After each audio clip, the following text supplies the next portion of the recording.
Hey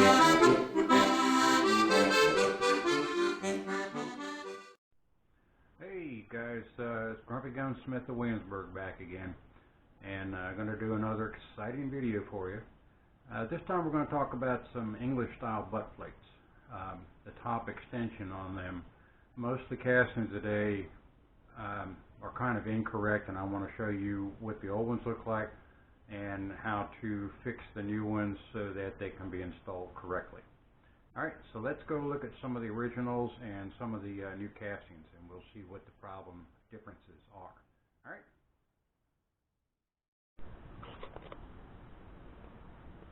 Alright, we've got a collection of butt plates here, and what I wanted to basically show you was that if you look at some of the old ones, you'll see that there's a notch on the underside, and those fit into basically a little staple that's on the underside of the gun, or underside of the inlet. And this one of course is not fitted to this one, but it would simply be driven into the top of the inlet, and then this piece would hook underneath here to hold the front section down without screws. Okay, pretty simple idea, pretty cool. Remove the back two screws and you would slide it straight off and it would unlock it. And these are two original butt plates I've got that are done the same way. And the other thing you can do, these have a pin driven through. You'll see that on military muskets, the trade guns, a little cheaper quality guns, where a pin actually passes through the top of the comb from left to right, and that would hold that tab down too.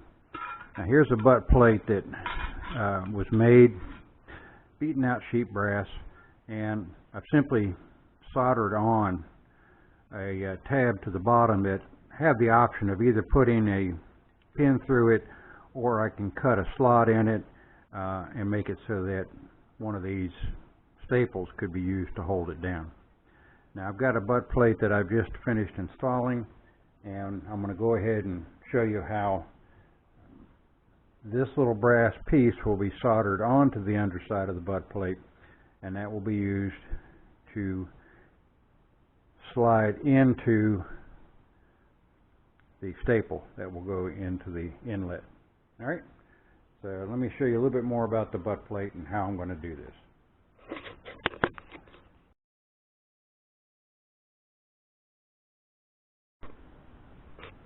Alright, so here's a butt plate that I've got set in place, and it's a little deeper than the top level. I like that so that, as you can see, there's a couple little chips of wood out, and this way, being lower than that depth, I can take all the wood down smooth and even when I'm ready. Now I'm going to take off the butt plate, and this is probably one of the most common butt plates that people use today. Two screws in the back, but you can see there's no way to hold that top tab down to the inlet.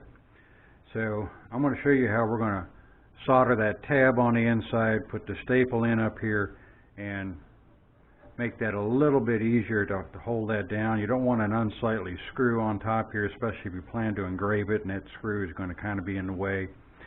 That just doesn't look as nice. So let me go ahead and get set up to solder that tab on the underside of this, and we will go ahead and get everything inlet. Alright, time to change the camera again.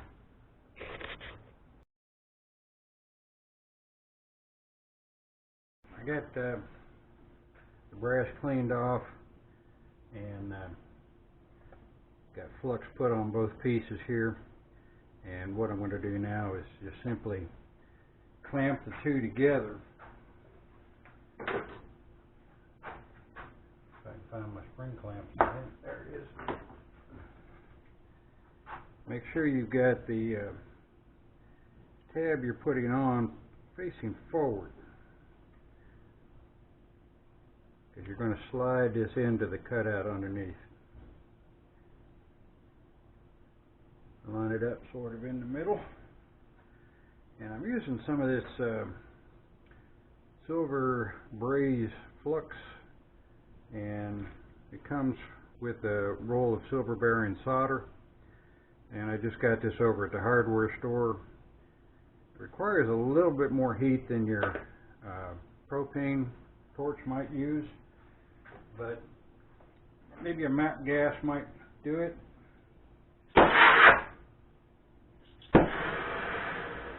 I like my oxyacetylene. Now, track of the wolf cells a low melt silver solder, that would probably be fine too. I think you can use a propane torch with that stuff.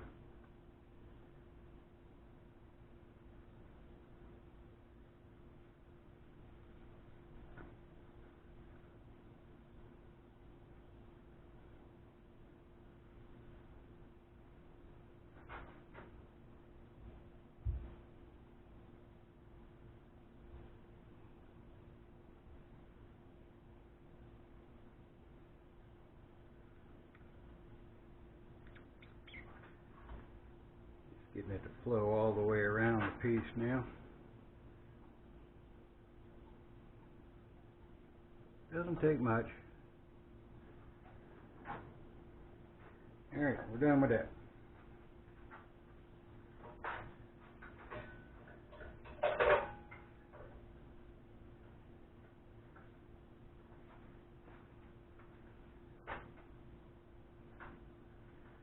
You can let it cool down, which is probably the safest thing to do. Just let it air cool. I tend to get a little bit of a hurry, so I can unclamp it and we'll cool it off quickly.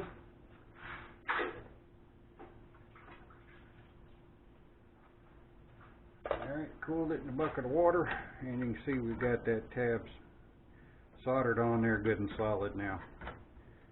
And it's in line, facing forward.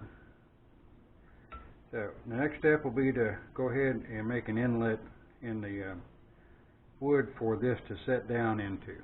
So let me reset for that, and then we'll get on with the video.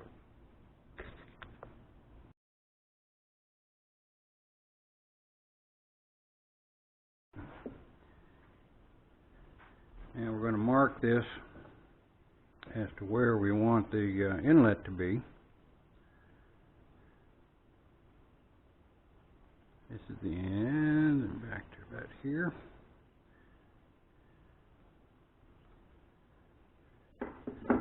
And first of all, I'll inlet this piece.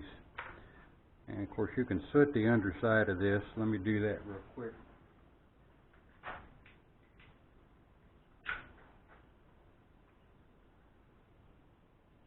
Talk amongst yourselves. I'll be right back.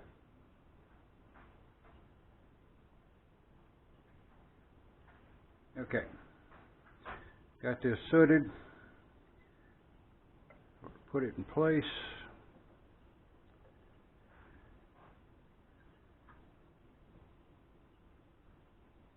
Press it down a little bit. It gives me an idea of where that's going to be.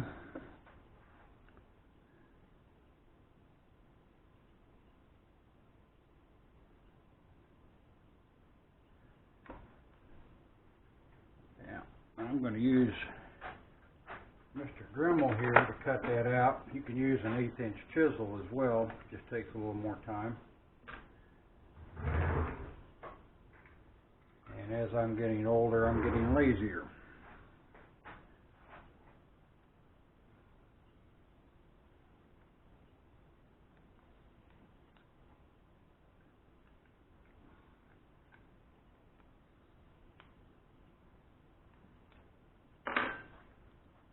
Alright, plug ears.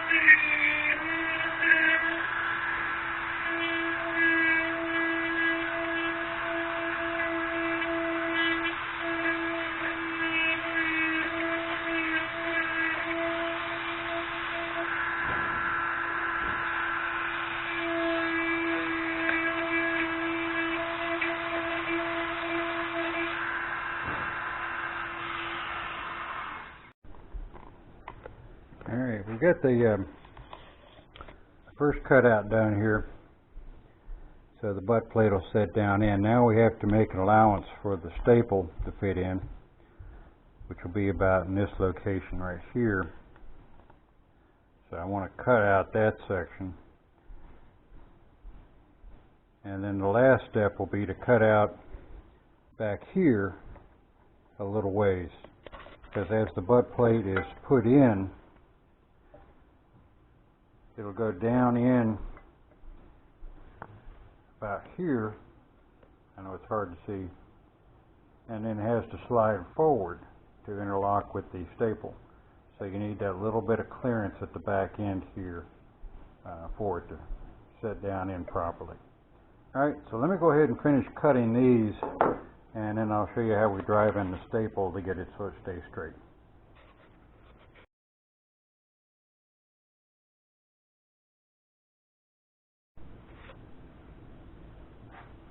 Now they got the butt plate in.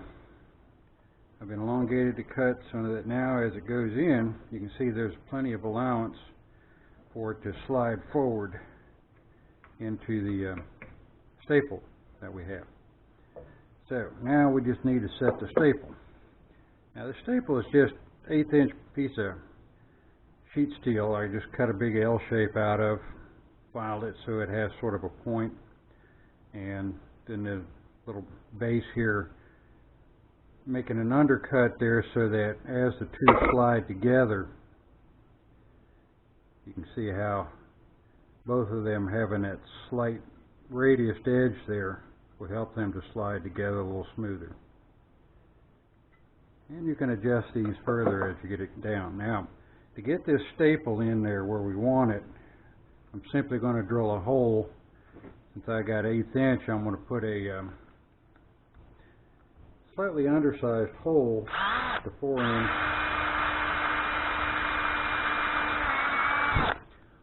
And that's at the upper end there where we want to drive it in. And then that staple will go in place.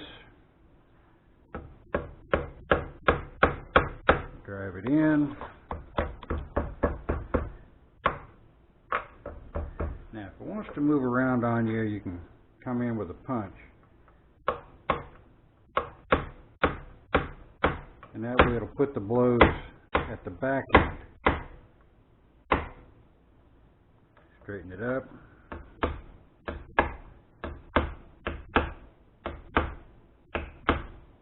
And let me get a pair of pliers here. It's twisting a little bit, so you simply straighten it out and drive it on down.